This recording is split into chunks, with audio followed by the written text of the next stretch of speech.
మీ పేరండి? నమస్తే. విల్ల శ్రీనివాసరావు. శ్రీనివాసరావు గారు. పీగన్నవరం నియోజకవర్గం అండి. అవునండి.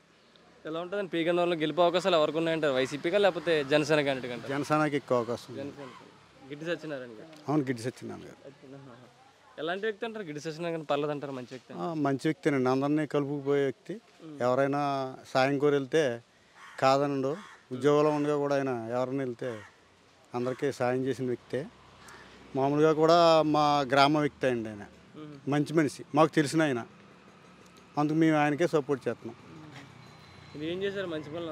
అంతగా మీరు ఏం చేశారు? అనుకోండి, ఎవరికైనా లేని వాళ్ళు ఉన్నారనుకోండి సహాయం చేయటం. ఆయన చెప్పుకోడు ఇంతకని అది చేసిన పని పలానోళ్ళకి చేసిన. ఎవరన్నా సాయం కోరి వెళ్తే డబ్బుల పరంగా ఉండి డిపార్ట్మెంట్లో ఉండగా డిపార్ట్ పరంగా కూడా ఆయన హెల్ప్ చేసేది. ఆయన స్వతహా కూడా మంచి ఫ్యామిలీ వాళ్ళది.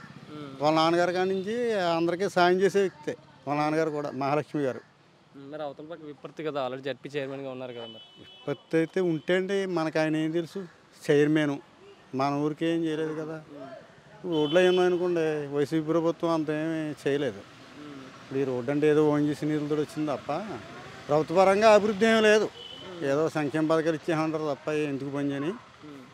అది ఈయన వ్యక్తిగతంగా అయితే ఫ్యామిలీ కూడా మంచిదే. తండ్రి కాడి నుంచి మా బాగా తెలుసు. చాలామంది కూడా ఆయనకే సపోర్ట్ చేస్తున్నారు ఏ ఊరు వెళ్ళినా. సత్యనారాయణ గారు అయితే తిరుగులేదండి. గిడ్డి సత్యనారాయణ గారు గెలుపు తిరుగులేదండి. ఓకే.